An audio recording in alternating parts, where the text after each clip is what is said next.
mais les mots, ouais, y'a bien quoi. Lúc có mua le pain de l'or, bây giờ tiền le chế lúc con, tiền le nhỏ et le nó, mais les mots sort cái của mua, của mà work có trong share, có dấu nhẹ đã chỉ lo hai, bây giờ của mà lên thế, lúc có mua rất tiền lo, tiệc của mà lý do tu so, một cái chỉ cho tiệc bỏ chơi, cho cái nhua sẽ tiệc của ấy, của mà tua có đâu xuống địa, mua đã nên lọt cái chỉ bia, chỉ cho dài cái chỉ là kia, từ ta lo của mà khó đại ia, mais les mots chỉ cho được của, mais les mots sort cái của mua, của tôi nhon để non được có, chỉ cho chỉ luôn gì cái mong, mais les mots có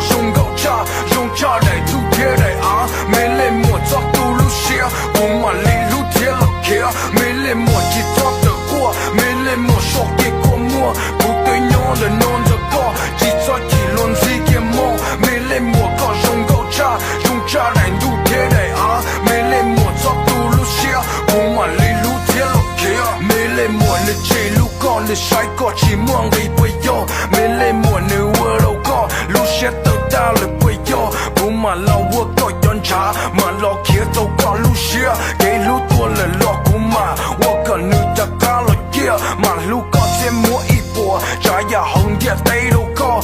trong xe thế có luôn gì, có cái lúc mua ít trong gì, hay có bùa cả họ lên mua, kia của mà lo tua kia có, bùa kia có đâu cũng xuống địa, chỉ mua ít nụ cũng ya cho, mais les mots chỉ cho được của, mais les mots so kia của mua, của tôi nhon để non được có, chỉ cho chỉ luôn gì kia mong, mais les mots có dùng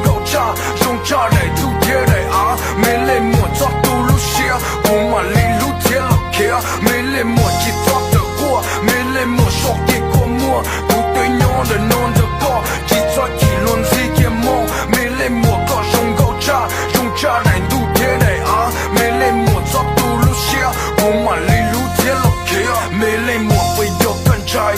ép lên của dòng lên nơi, hà châu có chỉ muốn nung đỡ, vì khó tránh mà cụ yên sợ, vì cụ mua ý giả lý có, tôi lúc cười lo lỡ chỉ cho, tôi mua tàn cho cái lưu, từ giờ tôi dùng do, lo lỡ chỉ mua dù cho chơi, hai kia lưu lo lỡ chỉ kê, dù xa thả lo lỡ chỉ cả, cô mua lo chỉ mua lượng gây, đàn đầu chỉ cho lỡ thêm mù, chỉ cho qua lời mua lên mùa, cô mà nhon để non cho có, chỉ cho thơ mà lên lúc có, mais les mots chỉ cho được của, mais les mots so kia của mua, của tôi nhon để non cho có, chỉ cho chỉ luôn gì kia mong, mais les mots có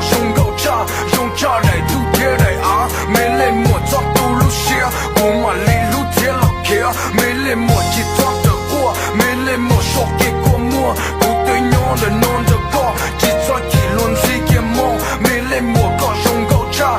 cha đại